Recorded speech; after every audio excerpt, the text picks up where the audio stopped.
Ya, dan untuk mengetahui situasi terkini pasca Kepala Bagian Nanik SD yang menyatakan mengundurkan diri, kami sudah terhubung dengan Indira Utomo dan juga juru kamera Eri Nugraha di Gedung Badan Gizi Nasional. Selamat siang Indira, apa sih informasi yang baru yang Anda dapatkan di lapangan saat ini Indira?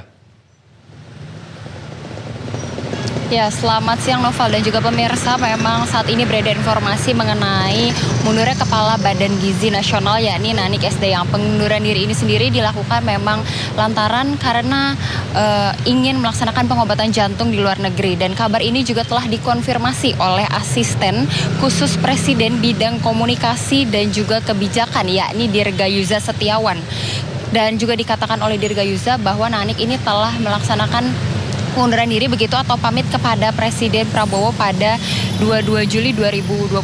Dan berdasarkan pantauan kami saat ini tepat di Gedung Badan Gizi Nasional memang tidak terlihat adanya aktivitas khusus terutama mengenai mundurnya Kepala BGN. Dan untuk pegawai dari BGN sendiri memang masih melaksanakan kegiatan perkantoran seperti biasa. Dan untuk dalam unggahan media sosial sendiri, Nanik juga mengatakan keberangkatannya ke luar negeri ini untuk mencari second option terkait kondisi kesehatannya yang memang butuh penanganan lebih lanjut. Dan karena kondisi kesehatannya tersebut, akhirnya Nanik mengundurkan diri menjadi keluar dari BGN begitu. Dan Presiden Prabowo juga sebelumnya telah menyetujui pengunduran diri tersebut, namun mengatakan meminta Nanik SD yang nantinya untuk tetap menjadi Dewan Pengawas. Dan dikatakan oleh Nanik sendiri, nantinya ia juga akan terlibat di Dewan Pengawas ini utamanya menjadi ketua. Dan hingga saat ini kami juga belum mendapatkan informasi lebih lanjut siapa yang nantinya akan menggantikan Nanik SD yang sebagai Kepala BGN.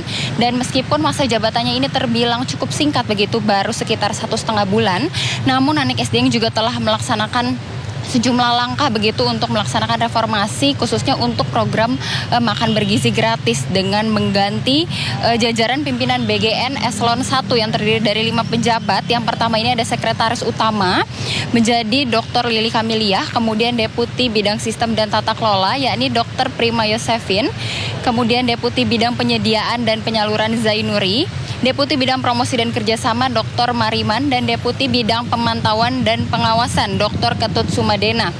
Dan setelah itu juga dibentuk 11 tim untuk melaksanakan reformasi secara menyeluruh di BGN. Salah satunya adalah tim refocusing yang nanti menggunakan untuk recheck apakah 62 juta penerima manfaat program makan bergizi gratis ini sudah tersalurkan dengan baik. Dan untuk mundurnya Kepala BGN Nanik SD yang nanti sendiri akan ada konferensi pers secara terpisah. Dan terkait pengunduran diri ini sendiri juga menjadi sorotan begitu karena BGN menjadi salah satu lembaga yang memang cukup penting untuk menjalankan program gizi nasional dari pemerintah. Sementara itu Nova kami laporkan dan kembali ke studio. Iya, Indira, ini kalau kita lihat hari ini apakah informasi terkait mundurnya Nanik SD ini karena alasan penyakit seperti itu? Apakah dimulai kapan dan sampai kapan seperti itu? Apakah juga ini berdampak kepada beberapa jabatan-jabatan lainnya di BGN, Indira? Ya, terkait pengunduran diri ini sendiri memang telah dilaksanakan berdasarkan informasi yang kami terima itu pada 22 Juli 2026.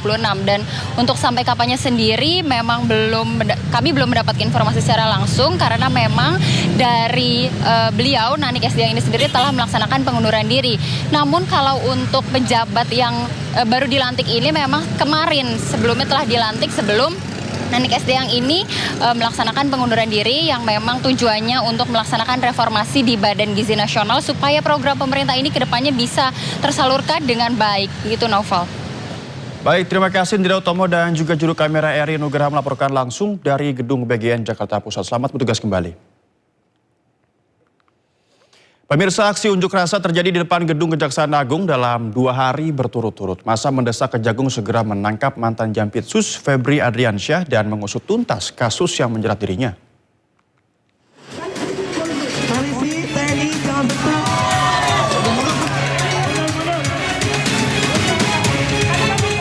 Dua hari beruntun, Gedung Kejaksaan Agung digeruduk aliansi mahasiswa. Aksi unjuk rasa dilakukan sebagai bentuk kekecewaan atas kasus yang menjerat mantan Jampitsus Febri Adriansyah. Massa mendesak Kejagung mengambil langkah tegas dan segera menahan Febri. Sehari sebelumnya, aksi unjuk rasa mahasiswa ke Kejagung bahkan berakhir ricuh. Masa beberapa kali berusaha merangsek ke dalam gedung Bundar Kejagung namun dihalau petugas. Aksi saling dorong pun tak terhindarkan. Luapan kekecewaan massa juga ditunjukkan dengan aksi pembakaran spanduk di depan gerbang gedung Bundar. Para mahasiswa mengajak seluruh elemen masyarakat untuk mengawal penegakan hukum dan memastikan pemberantasan korupsi dilakukan secara konsisten dan transparan. Tim Liputan iNews melaporkan. Terkait belum ditahannya ex-Jampitsus Febri Adriansyah, meski statusnya sudah tersangka, Menko Bidang Hukum HAM, Imigrasi, dan Pemasyarakatan Yusril Ihza Mahendra meminta masyarakat untuk bersabar. Berdasarkan KUHP baru, penahanan tersangka hanya dapat dilakukan berdasarkan alasan tertentu.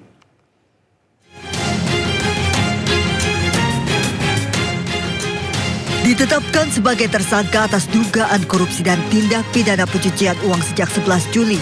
Ex-Jampitsus Febri Adriansyah hingga kini belum juga ditahan. Kebijakan ini menimbulkan banyak pertanyaan di publik apa alasan belum ditahannya Febri Adriansyah. Padahal tersangka lainnya Don Rito sudah lebih dulu ditahan. Menko Bidang Hukum, HAM, Imigrasi, dan Pemasyarakatan Yusril Ihza Mahendra meminta masyarakat bersabar lantaran berdasarkan KUHP baru, penahanan tersangka hanya dapat dilakukan berdasarkan alasan tertentu seperti dikhawatirkan melarikan diri, menghilangkan barang bukti, atau mengulangi tindak pidana. Febri ini tidak ditahan. Ini kan ada dua tersangka ya, Prof. Don Rito dan Febri Adriansyah. Sementara satu ini ditahan. Febri ini tidak ditahan. Mungkin dari kalau soal ditahan atau ditahan itu kan pertimbangan penyidik ya. Memang yang pertama itu kan memang sudah ditahan sejak di kepolisian kan. Jadi dilanjutkan. Pak Febri itu kan belum ditahan oleh polisi dan penyidikannya diserahkan kepada Kejaksaan Agung dan Kejaksaan Agung melanjutkan penyidikan itu. Dalam perkembangannya bisa aja penyidik kemudian memutuskan bahwa begitu harus ditahan. Jadi itu sabar aja. Perkembangannya itu kan tahap demi tahap. Dan berdasarkan KUHP baru, tiap satu keputusan penyidik itu dapat di-challenge ke pengadilan.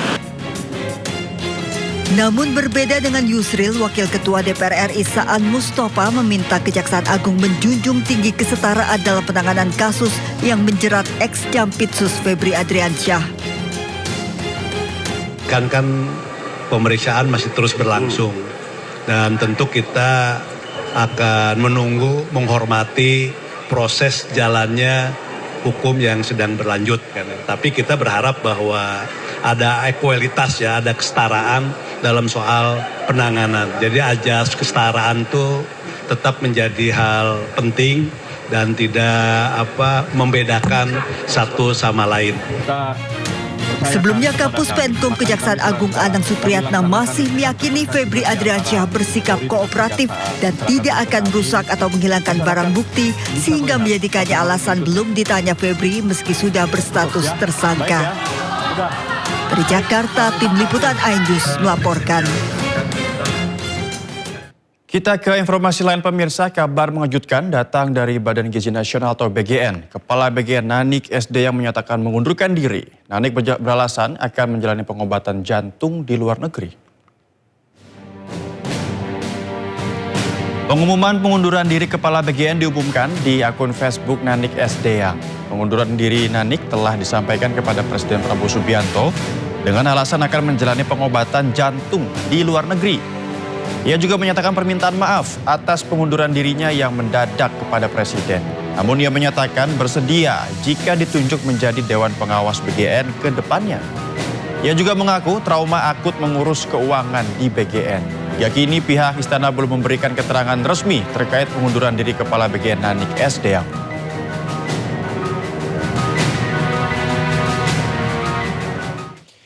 Sebelumnya Nanik Sdeyang dilantik oleh Presiden Prabowo Subianto sebagai Kepala BGN. Nanik Sdeyang pada Juni lalu. Nanik Sdeyang dilantik pada 8 Juni 2026 menggantikan Dandan Hindayana yang dicopot akibat kasus korupsi MBG. Dalam pelantikan Juni lalu, Nanik Sdeyang berjanji lakukan efisiensi anggaran pada program MBG. Presiden Republik Indonesia sebagai Kepala Badan Gizi Nasional.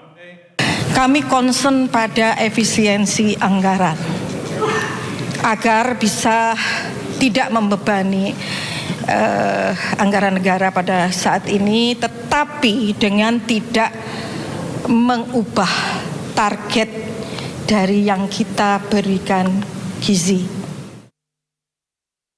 Ya, Nanik SDA juga sempat mengatakan masyarakat mampu tidak akan lagi mendapat MBG. Hal ini dilakukan untuk efisiensi anggaran makan bergizi gratis. Aku mau nyiapkan bahan nih. Ya, Jadi efisiensinya apa aja, Bu? Ya, ya. Begitu. Ya, ya, penerima manfaat. Sambil berjalan. Tidak dapat lagi MBG begitu Bu, atau yang mampu? Maksudnya yang mampu, yang kaya. Yang kaya nanti tidak dapat lagi. Jadi penerimanya siapa saja Bu? Penerima manfaat ini. Jadi nanti misalnya ya sekolah-sekolah kaya. Sekolah-sekolah kaya. Sekolah-sekolah kaya itu. Terus kemudian iya itu kan seneng banget. Ini dibahas apa lagi? Gimana Bu? Ini kan belum besok dibahasnya. Maaf kasih jalan. Belum.